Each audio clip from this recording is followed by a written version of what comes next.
2 दिन पहले कुछ अंतर्राष्ट्रीय मीडिया और भारत के विपक्ष के लोग भारत के इकोनॉमिक संकट के बारे में गलत नैरेटिव फैला रहे थे कि भारत में जल्द ही आर्थिक इमरजेंसी आने वाला है। एक अंतर्राष्ट्रीय मैगजीन है, यानी कि पत्र जो समाचार, आर्थिक समाचार दुनिया में अच्छे से कैलकुलेट करके प्रसारित करता है, लेकिन भारत के रिजर्व बैंक के संबंध में वो गलत न्यूज़ दे दिया। उस बाद में उन्होंने क्षमा भी मांगा कि कैलकुलेशन में गलती हो गई थी, कि भारत के रिजर्व बैंक कुछ लाख करोड़ का गोल्ड जो है बेचा है। हालांकि यह गलत न्यूज़ है, भ्रामक न्यूज़ है। भारत के रिजर्व बैंक ने अपना पूरा डाटा के साथ वेबसाइट पर लॉन्च किया है। भारत का रिजर्व बैंक प्रत्येक महीना अपना हर गतिविधि को वेबसाइट पर डालता है, जो दुनिया देख सकती है। अब रही बात कि जो ब्लूमबर्ग के इकोनॉमिक के न्यूज़ देने वाला जो एजेंसी है, वो स्वीकारा, लेकिन 2 दिन तक अपने वेबसाइट पर गलत न्यूज़ को क्यों बरकरार रखा, उस पर भारत सरकार को अंतर्राष्ट्रीय स्तर पर एक्शन लेने की ज़रूरत है कि भारत के संबंध में गलत नैरेटिव वो अखबार क्यों फैलाया। और उसी न्यूज़ के आधार पर भारत के विरोधियों को लगा कि उन्हें हाइड्रोजन बम मिल गया, और राहुल गांधी प्रेस कॉन्फ्रेंस बुलाकर कहने लगे कि भारत में बहुत जल्द आर्थिक संकट आने वाला है, भारत में वित्तीय आपात लगने वाला है। हालांकि वाकई राहुल गांधी को यहाँ के बच्चे पप्पू बोलते हैं। बिना सोचे समझे, बिना तथ्यों को जांच पड़ताल किए हुए जो कुछ भी तथ्य दे देता है उस पर वो बोल देते हैं, बाद में हंसी का पात्र बनते हैं।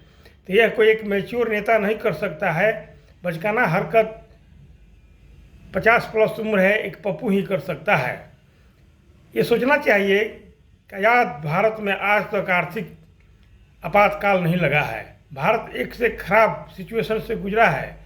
लाल बहादुर शास्त्री के पीरियड में जब पाकिस्तान से युद्ध हो रहा था, जवाहरलाल नेहरू के पीरियड में भी पाकिस्तान ने जब कबायली आक्रमण किया था, इंदिरा गांधी के पीरियड में भी जब भारत 2 मोर्चों पर लड़ रहा था, पूर्वी और पश्चिमी मोर्चे पर, उसमें भारत की आर्थिक स्थिति ठीक नहीं थी। लोग अपने अपने घरों से सोना दान कर रहे थे, पैसे दान कर रहे थे। चाइना के साथ जब युद्ध हुआ था, फिर भी भारत में आर्थिक आपात नहीं घोषित किया गया था, वैसी स्थिति नहीं थी। आज भारत का इकोनॉमी दुनिया में सबसे बेहतर तरीके से चल रहा है। दुनिया में आर्थिक मंडी मंडरा ही नहीं रहा है, बल्कि दिखाई दे रहा है। लेकिन भारत का जो सालाना आर्थिक ग्रोथ है 7.8% है, जो दुनिया में सबसे अधिक है, जो काबिल तारीफ है।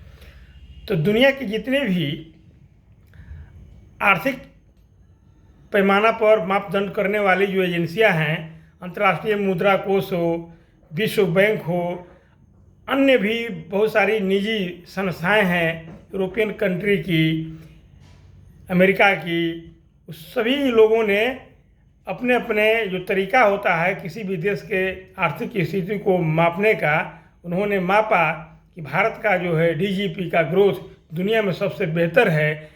इस मंदी के काल में, जबकि दुनिया गल्फ में अशांति को लेकर मंदी के चपेट की ओर बढ़ रही है, लेकिन भारत उससे अछूता है। अब दुनिया के बड़े बड़े आर्थिक जानकार भारतीय इकोनॉमी के चाल को रिसर्च करने के लिए आ रहे हैं, और जहाँ पर हैं वहाँ से अनेक यूनिवर्सिटियों में रिसर्च भी हो रहा है कि मोदी गवर्नमेंट किस तरह से अपने सिस्टम को बनाई है कि दुनिया पर आर्थिक मंदी का प्रभाव पड़ रहा है, लेकिन भारत पर नहीं पड़ रहा है। भारत का जो जीडीपी है, इसका ग्रोथ देखते हुए जितनी भी अंतर्राष्ट्रीय एजेंसियां हैं वो भारत की प्रशंसा कर रही है।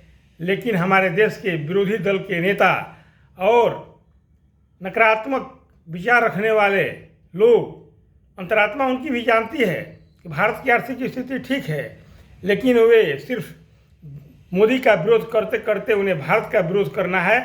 यही नकारात्मक राजनीति है, यही विरोधी लोग नहीं समझ रहे हैं। यही कारण है कि आज विपक्ष धीरे धीरे विलीन होते जा रहा है।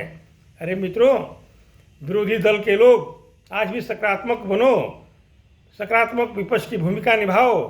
भारत में बहुत पहले विरोधी दल हुआ करते थे जो कमज़ोर थे, इतना मजबूत नहीं थे, फिर भी उसका प्रभाव जो है पार्लियामेंट में दिखाई देता था। लोहिया हो, मधुलिमय हो, बड़े बड़े नेता थे, श्यामा प्रसाद मुखर्जी, इसके बाद अटल बिहारी वाजपेयी। जब भारत और पाकिस्तान के युद्ध हुआ था, बांग्लादेश भारत पाकिस्तान से अलग होकर दुनिया में एक अलग देश बना था। इंदिरा गांधी पहला प्राइम मिनिस्टर थी दुनिया में जो बांग्लादेश को एक स्वतंत्र देश के रूप में मान्यता दी और दुनिया से दिलवाई।